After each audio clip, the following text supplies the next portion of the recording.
Hello, welcome to Trek Wars and Fantasy, and this is my review of episode 7. Is that what we agreed on? Episode 7? It is. Is what we agreed on. Just a few seconds before, we decided what episode this was, and I still forgot. But it's called Monsters, and can I introduce you again to Olympus, who is there. So, welcome back, and I'm looking forward to having this conversation with you about the Likewise. Likewise. Thank you for having me back. Great to be here. God. So, this time we're going to go straight into the episode again. So,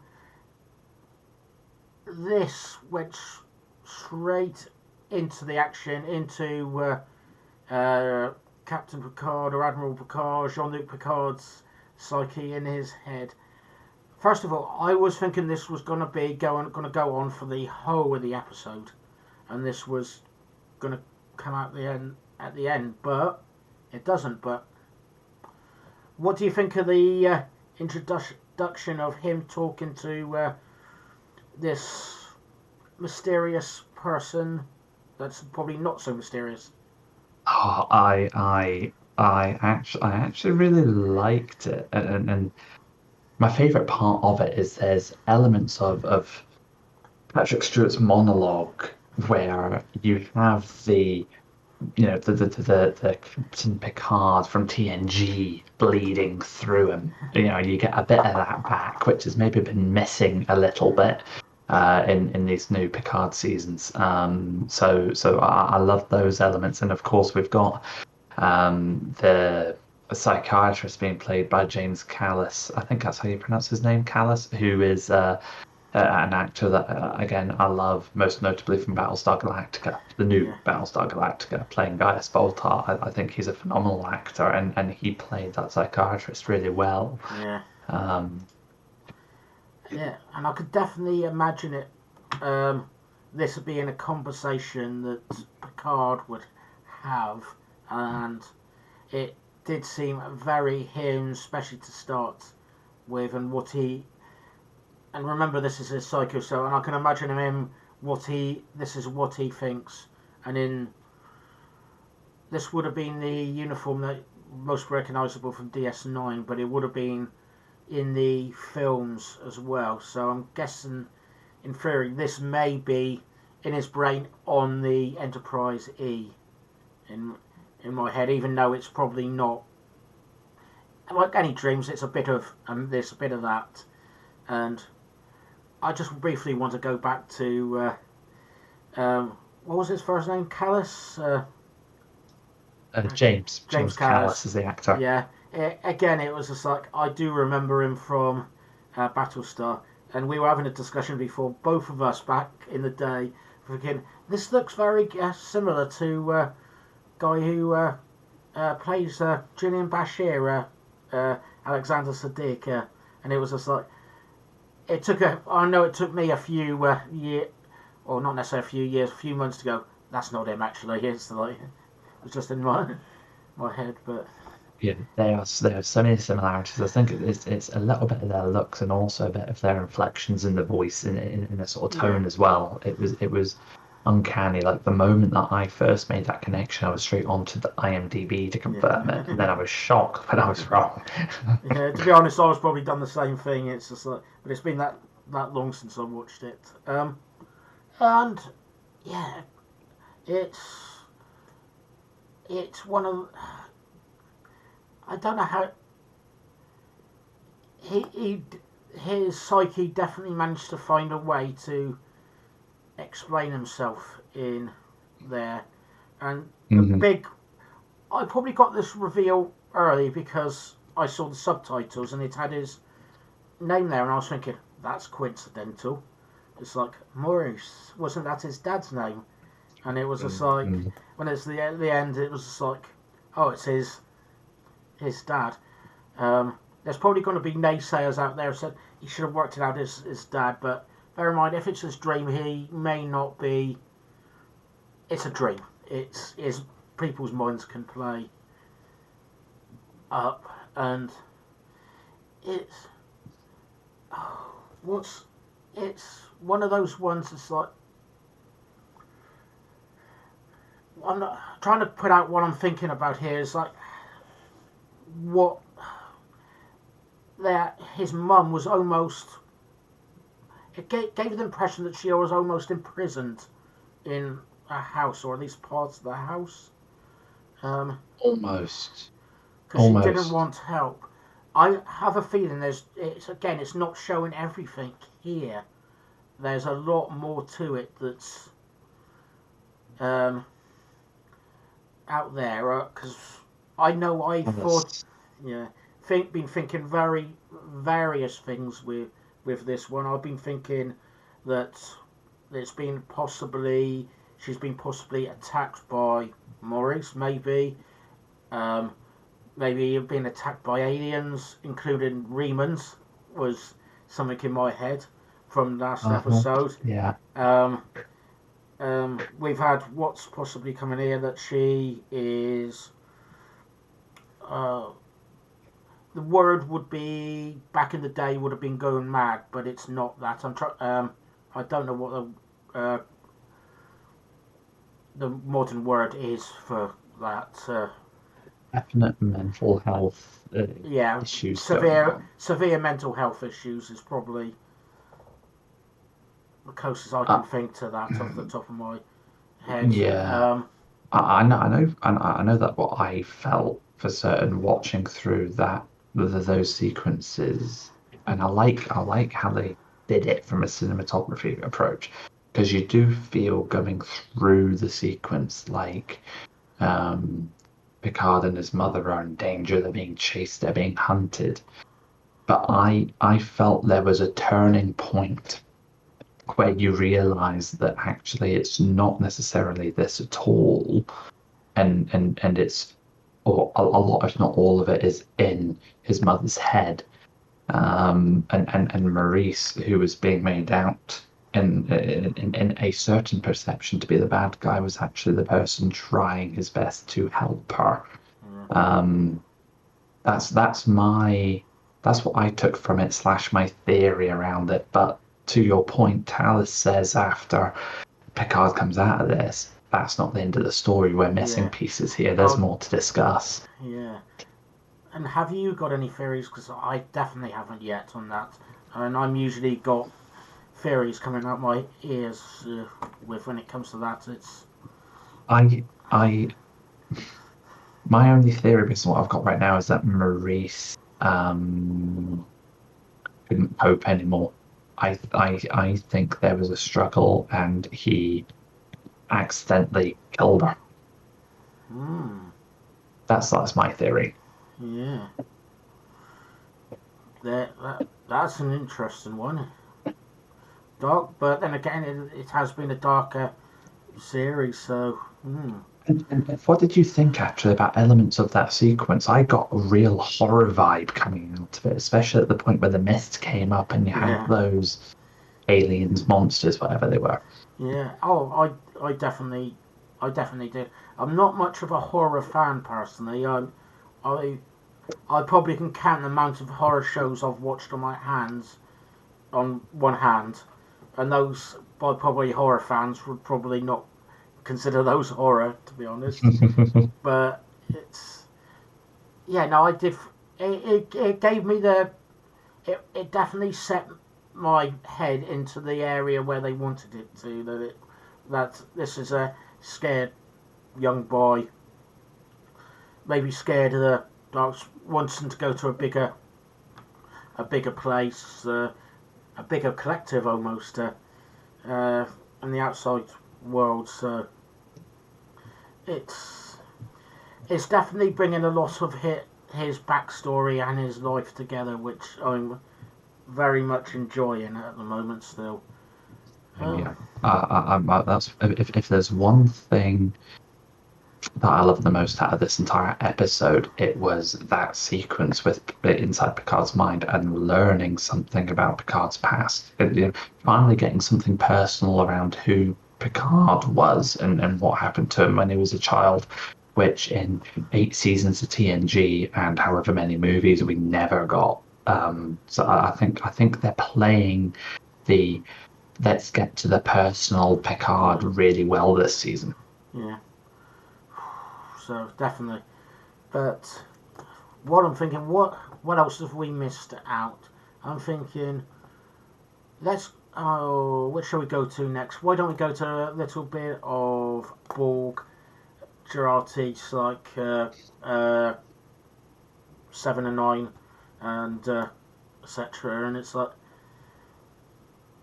that threw me a second. I liked the bar, and it was like, this isn't an interesting American bar. They're going into a bit different to the ones I usually see in films and TV shows. But funny enough, when he found this out, I have a feeling the lady that was singing is Patrick Stewart's wife, I believe. You beat me to it. She is exactly that. I don't know how I found that out, because I had no idea at the time, and I just happened to come across it somewhere, and it was just like, ooh. It is. I suppose I'm sadly plugging as well, but it's plugging her. I think it was plugging her new album as well. But anyway, I did find it a bit odd that she broke the window, and it was just like. But I suppose it sets it up for the she to grow. They need not pheromones, but endorphins. Yeah, endorphins. I think it's endorphins. Endorphins to get them going. What did you think of that? I really like seeing some more of the dynamic going on between Seven and Raffi. They're really getting a good friendship going now. They're beating off of each other. They're in sync. So I was pleased to see that. What frustrated me a little bit is almost the lack of content behind that sort of leg with Jurati. I was hoping to get a little bit more out of what's going on with her and the Borg Queen this episode. And if you dial it all back and look at it from above, you really all you discovered was Seven and Raffi find out what's going on, and they try and track her down, and they don't find her yet, but they discover what the Queen's trying to do, and that was it. I just felt like I'm almost starting to feel like, not so much like they're dragging it on, but I want to get into the nitty gritty of this now. I want things to start coming to the crescendo, because we've only got 2 or 3 more episodes to go.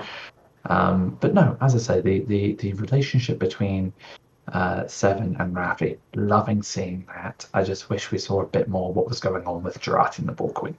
Yeah, no, definitely. I didn't check the time on, I should have, but it did seem very, in my head, very short this episode. It's the first one this season I felt was over before I expected to be. Every other one this season, there came to a point where I thought that's the end of the episode, and then it kept going. But this one ended early for me. Oh no, same here. It's definitely one for me that I'm repeating myself again, which it's all good. I'm good at that as well. I repeat myself all the time. So one thing we did have a little bit before we probably get on to the end, because this is how short it did feel for me, is Rios and the Doctor, who, I know I left this up for a reason, IMDb, so I could actually check her name, because I knew I would forget it. Dr. Teresa Ramirez. I can't even say it properly. Ramirez? Oh, Ramirez. Ramirez. Oh, that makes sense. Ramirez. That's it. I probably should have paid attention on the watching the episode for it. But that was definitely interesting dynamic. I can't believe he did it. That's going to cause so many problems. It is. But there's always somebody who goes that step. Through. And out of that entire crew, it was going to be him. He definitely goes with his heart. Definitely. Mm-hmm. He feels a lot, doesn't he? That's I Yeah, got elements of that in the first season, where he goes through what happened with his captain and why he left Starfleet. But yeah, I guess that kind of sets him up quite well for the second yeah. season. There I, was a bit.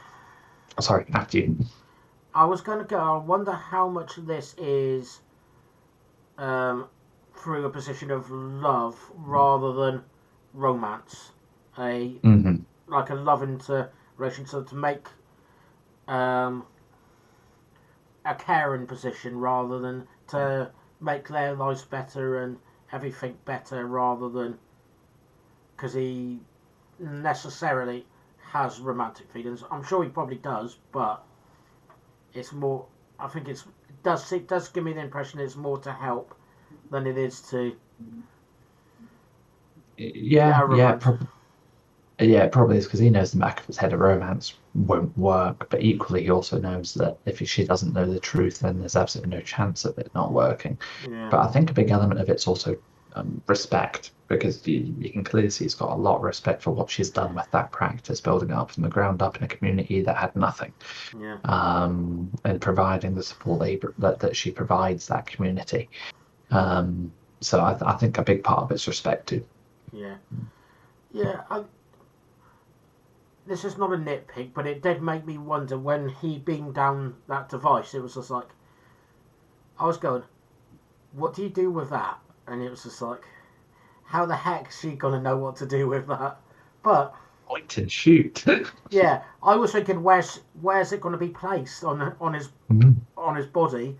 Because I was thinking it's going to be on his chest or is it going to be on his head? And it's like, and then it's just pointed and it works, and it's just like, but hey ho, it's Star Trek. I love it still, even though Yeah, same. But he does say as well, like, I'm not a doctor. I yeah, trust you. And I was it's thinking the like same thing. It's like, how does she know where to point it? yeah, and yeah, it's like it's like yeah, But yeah, but yeah, no, that's a very minor gripe, and I still loved it. But it was, I was thinking, yeah, where does that fit on his body? And then it was like, actually, I wasn't expecting it to be just pointed. Um, to be mm, honest, I what go on. yeah, what did you think about the line where Rios tells her about Oh, how he sees Picard as a father figure, oh, even that though bit. he's not a son?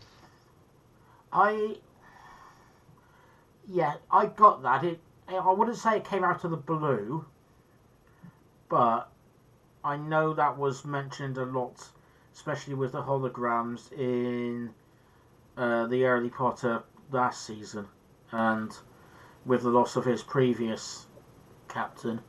I think it would have been more sense if he had brought up more about his previous captain.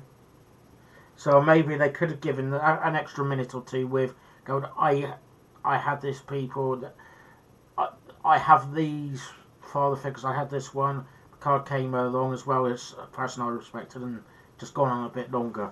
It's adding more in it, but that feels like it was a shortened version of it. But still liked it in a way because I got it. Yeah. Brilliant. I equally liked it. I just think it was missing. At risk of repeating what you've just said, it was Yeah, missing a little bit of meat to the bones of it. I think yeah, just to add a little bit of extra context to it. Maybe they thought it could go unsaid. Maybe it can go unsaid. But I don't know. Maybe there's an element of relationship between Picard and Rios that they could have developed a little bit more or yeah. shown a little bit more of ahead of that scene. Maybe Yes, that would have helped. agreed. Yeah, yeah, you're right. I think they could have meted that out a bit, and it's like, yeah, definitely. Or he could have changed the wording. It's like, I see this happen again. I'm gonna say fall for father figures, even though it's not Yeah. falling. It's yeah, it's it gives me something that I miss, and it's like I can see this in him. Or it, I think not. It wasn't necessarily bad writing because I think it would have been No. good writing if there was more content. But I would have thinking a better writing because they don't always get to see the cuts, of course, because this could have been cut differently. They could have had more in it. They may not have known exactly what was coming before. So That could have been a 20-minute monologue from Rios, and we wouldn't know about it because they yeah, cut the majority of it. yeah, and yeah, it's like maybe it's like the person who was writing it got told they're going to be doing a lot more, having more of a relationship with this together, and it's changed. But I definitely, but I think it's right, and it's not as if it hasn't been mentioned before. So Yeah. it's not Oh, agreed. not completely out the out of their field, as they say. So No, absolutely not. And it's definitely an important part, and you can see where it comes from, yeah, for sure. definitely. There was also something else he mentioned. I didn't get this to straight away, mainly because I've hardly watched the TOS films, but there was another line in there. I don't know if you remember that about from where he's from and where he works. I take that as you've got. He said, no, he said something about, what was it, from Chile, and he And works in outer space. yeah, And that did remind me of, I think, I could be completely wrong who said this, but it reminded me of something like, was it the TOS movie when they were in, they went back in time to save the whales, which is actually one of my favorites. I think it might be the Voyage Home. And I can't remember which character it was, but one of the characters, I think it was in that movie. yeah. Um, Only because I saw the replay, I wouldn't have remembered this, and I didn't. But it's I think Kirk talking to I forgot her name, who looks after the whales and such like, and got oh, I got transported the to movie the right. transported to the future with them. Whether that will come up with her, let's see. My mind But has just been blowing. yeah, There's a theory and I love to go with. that's what I'm just thinking Yeah. now. Whether that's not the only one, but I think he says something like, "No, I'm from Iowa, but I only work in outer space," or very similar working. So, Yeah. Yeah. um, but he did say it in his way. And for me, he doesn't watch it a lot. Doesn't click. And to be honest, if you hadn't watched Star Trek before, I don't think it's one of those ones that get in the way of a conversation. It's not going over the top like things that have happened before. But that's still it was a nicer. So we get roughly where he's from in the world is Chile. Uh, Yeah. Don't get me wrong, it was a lovely nod to the previous, yeah, like a previous movie, but at the same time, it worked so well in that conversation that you almost miss it if you're not a yeah, devoted Trek yeah, fan, so to speak.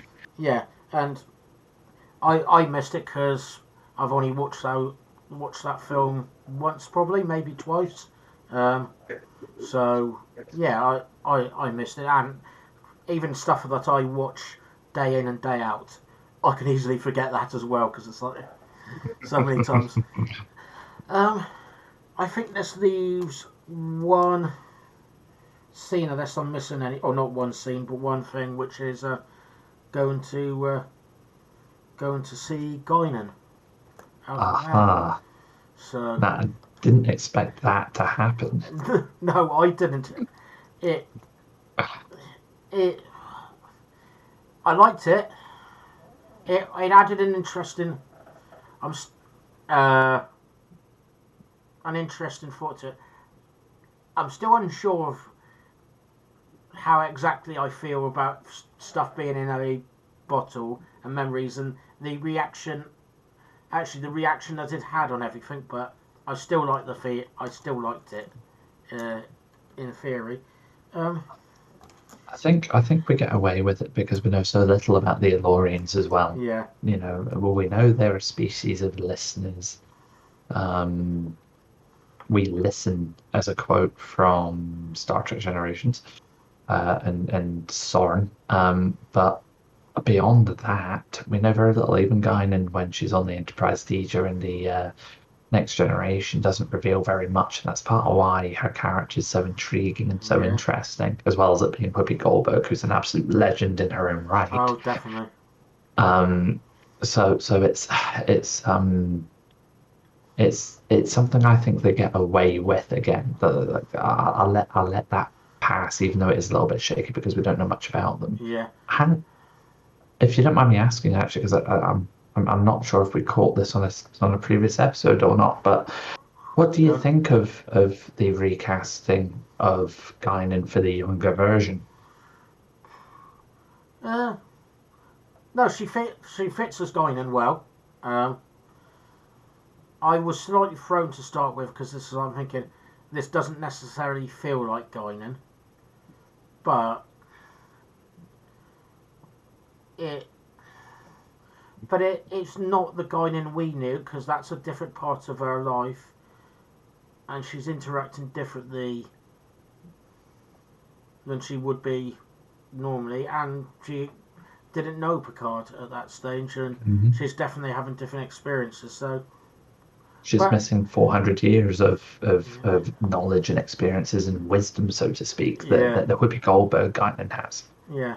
So it's no the casting. I like it. Casting definitely is good. Not just with the looks, but just yeah. I think she's feels like Guinan. Uh, as for the writing, yeah, again that's just down to again the butterfly effect. Change something and your life changes. Yep. You're not the same person you were 5 years ago, or if you miss this experience, this changes you. Even if it's a bad experience or a good experience, things change.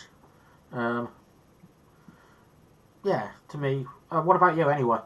Any, Very, very similar, actually. I found in the first episode, when you first meet Guinan, that's not the first episode, but the first episode you meet Guinan, yeah, in this, the younger version, I was almost a bit jarred, kind of thinking, this doesn't feel like her, similar to what you just said. But by the time we met her in this episode, I thought much more like the Guinan we know. But by then, I was able to connect the dots and go, okay, this is a younger Guinan, 400 plus years previously. yeah, So she's feistier, she's more direct, she's more energetic, she's more fiery. You know, she thinks more on her feet. So yeah, I yeah, definitely buy into it. I think the casting as well was really, really good. But by the end of this episode, I was bought into her character, yeah. definitely. And bear in mind who she is dealing with as well. A 2020s, 2010s Los Angeles is going to be different to a Victorian San Francisco compared to wherever else she's been in her life, a 21st century starship or whatever. Yeah, So she's different reactions for different people, maybe, at a different time. absolutely. Yeah. One thing actually that was mentioned early on. Um, so a way of when she was getting on about summoning Q was there was a long Cold War between the Alorians and the Devazins of the Q Continuum, which was whether that's a name they gave the Q or that's what their real name is. That's another bit of thing. It's like, oh, bit of information. It's like, take that in. What we can expect. What's the information you got here about this? So, But yeah, that's sorry, don't you go. no, go on. I was just going to add, a little bit of context as last as to why the Alorians hate the Q so much. Yeah, definitely. And they also had her so like thing. As of, I think it's a way of detecting is that a Q, rather Yeah.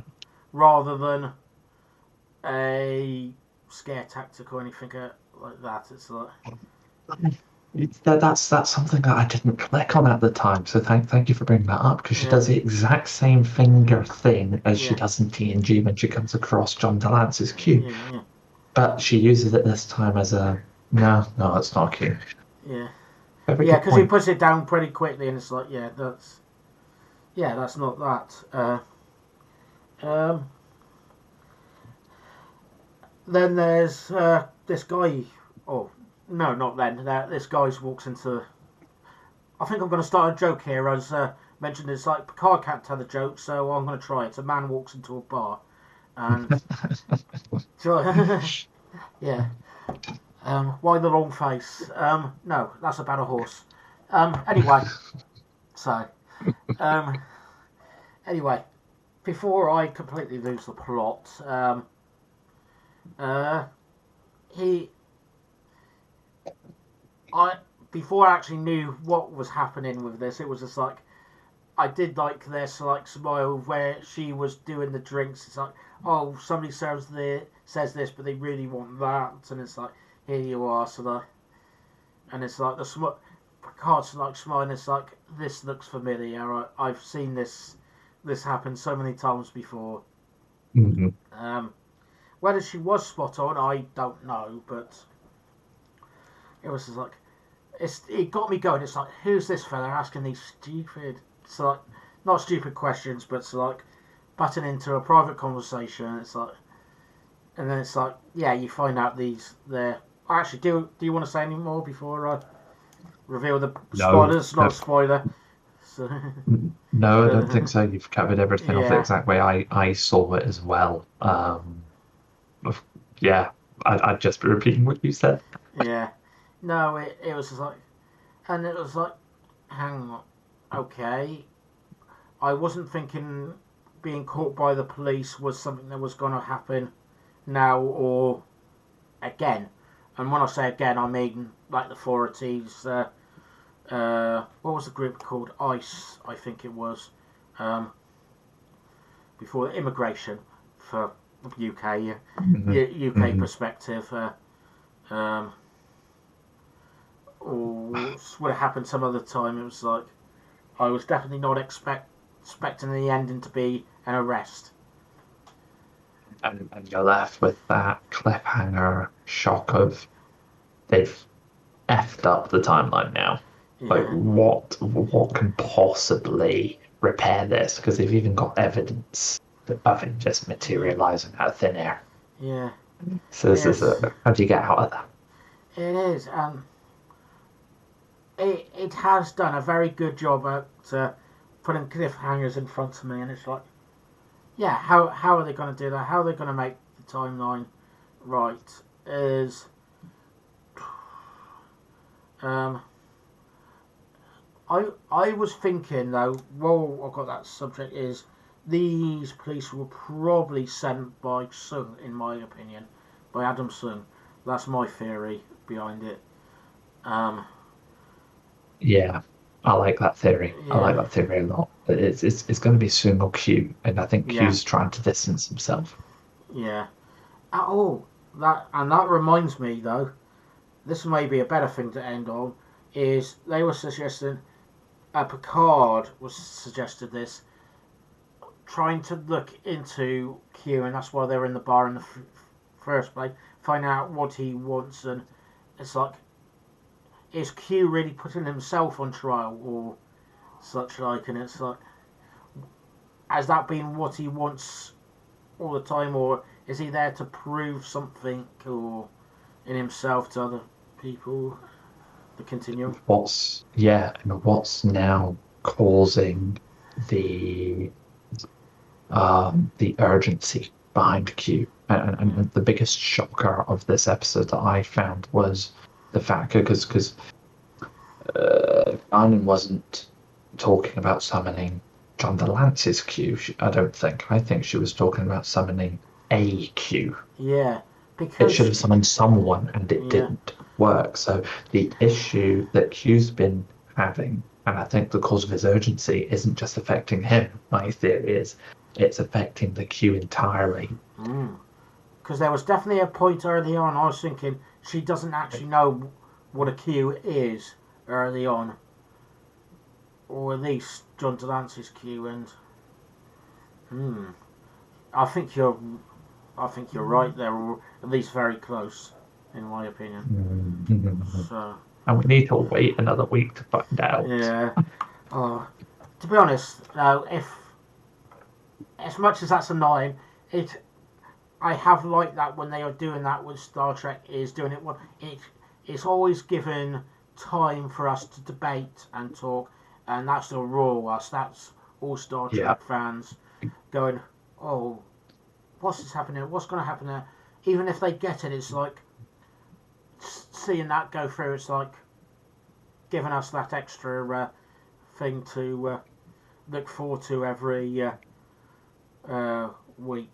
And I'm thinking, what date are we on now? It's probably got a couple of weeks before Strange New Worlds as well. That will be joining us, so that's something else to look forward to. So I'm really hoping that Paramount Plus lands in the UK at the same time it launches.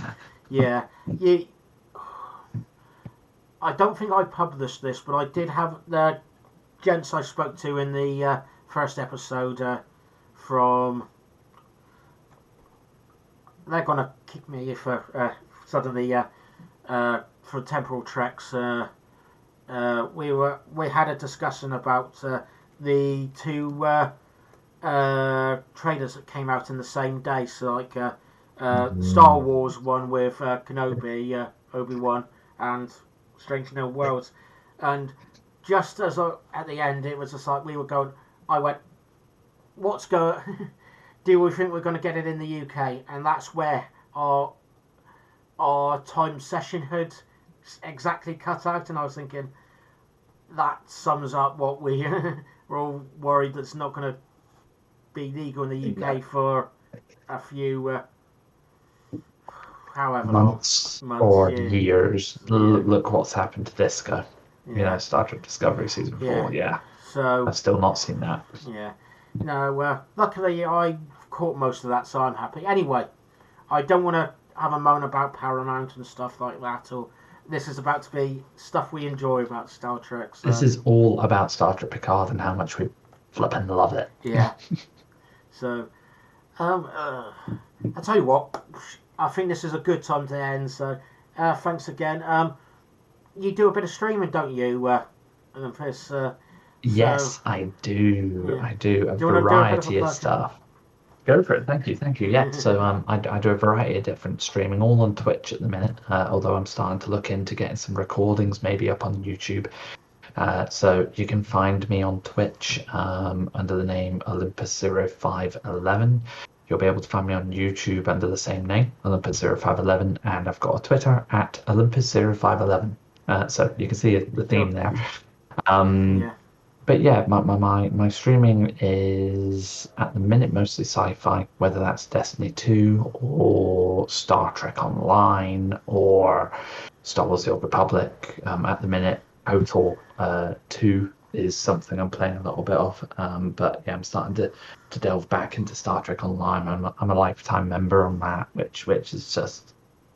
I hope everyone who watches this has had an opportunity to play it. If you haven't, dive in and have a shot on that, because it's a phenomenal game with loads of content, loads of story, and it expands stuff really well. Yeah, no, definitely go and give it a go. I've heard so many good things about it, so definitely try it. So thanks again. Follow me on YouTube if you can, and follow me on Twitch. I'm on the same name, Trek Wars and Fantasy, and on Twitter I'm Trek Wars Fantasy, because I wasn't allowed to have as many letters as that. So thank you, Twitter. Anyway, thank you very much, and live long and prosper. Good night.